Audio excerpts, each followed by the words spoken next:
حضور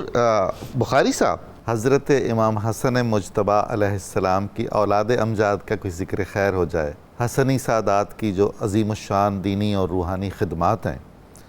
اور حضرت امام علیہ السلام کی شہادت اور آپ کی تدفین کے بارے میں کچھ ارشاد فرمائیے۔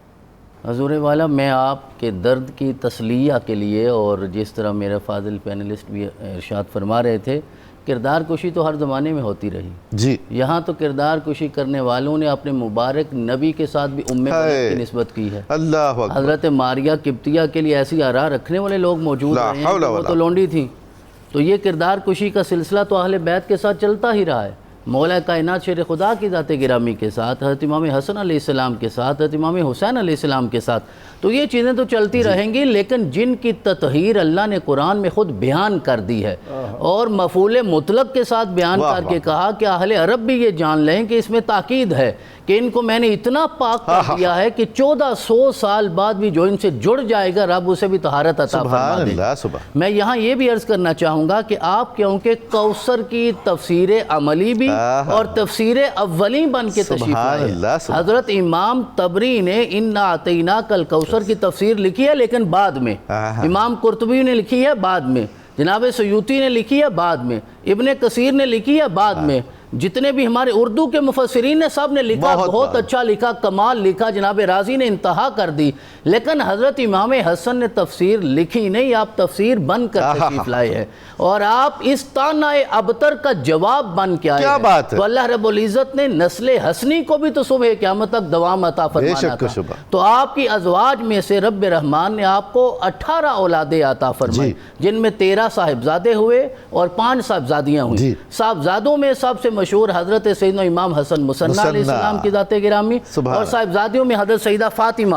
حضرت مصنع کربلا میں زخمی ہوئے تھے، کربلا میں زخمی ہوئے، کربلا میں حسنی سادات میں سے حضرت امام حسن مصنع اور حسینی سادات میں سے حضرت علی بن حسین، یعنی کہ حضرت امام زین العابدین۔ وہ گورنر مدینہ نے کہا تھا جو علی تھا وہ تو مارا گیا، کہا میں بھی علی ہوں، آپ کے باپ کو علی کے علاوہ کوئی نام نہیں ملا، تو آپ فرمانے لگے میرے والد گرامی کو اپنے والد سے اتنا پیار تھا، آپ فرماتے 100 بچے بھی ہوں تو سب کے نام علی ہی رکھوں گا، تو وہ علی بن حسین امام زین العابدین، اور حضرت سیدہ فاطمہ وہ ہیں جن کا بعد میں نکاح حضرت امام زین العابدین علیہ السلام کے ساتھ ہوا، اور پھر حضرت امام باقر کا تولد ان کے وجود مسعود سے ہوا ہے۔ پھر حضرت امام عبداللہ المحض کا نام آتا ہے، حضرت امام محمد نفس زکیہ کا نام آتا ہے، اور حسنی سادات کا سلسلہ یہ چلتے چلتے آپ کے پاس آ گیا ہے۔ حضور داتا حضور کی بارگاہ میں یہ نسب مصطفیٰ صلی اللہ علیہ وآلہ وسلم کی پہلی تازہ و شاداب شاخ ہے۔ بالکل ایسے، کیونکہ آپ پہلے سید ہیں، یہ سلسلہ وہاں سے چلا۔ حضور غوث اعظم کی ذات گرامی کو دیکھیے، سلسلہ چشتیہ میں حضرت سیدنا صابر کلیل کی ذات گرامی کو دیکھیے، یہ سارے سادات حسنی ہیں جن کے ذریعے میرے رب نے اس فیضان کو جاری فرمایا اور کوثر کی تفسیر بنایا۔ جو آپ نے ارشاد فرمایا، جب آپ صلح کے بعد تشریف لے آئے مدینہ پاک تو بار بار آپ کو زہر دیا جاتا رہا،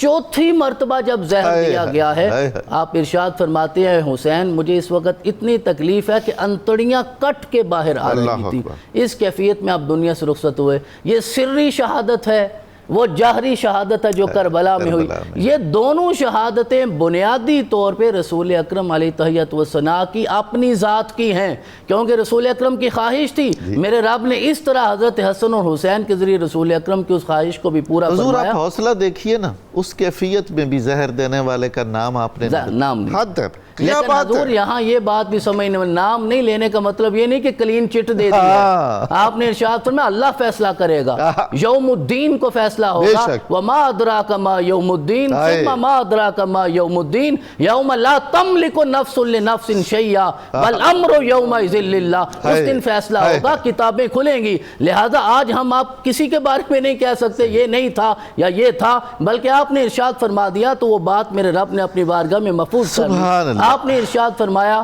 کہ ام المومنین جناب عائشہ صدیقہ سلام اللہ علیہا سے میں نے اجازت لے رکھی ہے اپنے نانا حضور کے قدموں میں دفن ہونے کی، حسین تم بھی بعد میں اجازت لینا، ہو سکتا ہے گورنر مدینہ یا عامل مدینہ یا حاکم مدینہ کی طرف سے کوئی شرارت ہو، شر پسندی ہو، تو فتنہ نہیں پھیلانا، میں نے تو ساری امت ساری زندگی میں نے صلح کی سفارت کاری کی ہے، تو یہ کیسے ہو سکتا ہے میرے جنازے پہ خون ریزی ہو جائے، فتنہ و فساد بپا ہو. بالاتفاق حضرت امام حسین علیہ السلام نے خود جنازہ پڑھایا ہے اور پھر امت کو دوبارہ فساد سے بچانے کے لیے آپ کو جنت البقیع میں دفن کیا گیا, کیونکہ حسن اور حسین وہ ہیں جہاں بھی دفن ہو جائے رب اسے جنت بنا دیتا ہے. سبحان اللہ, سبحان اللہ.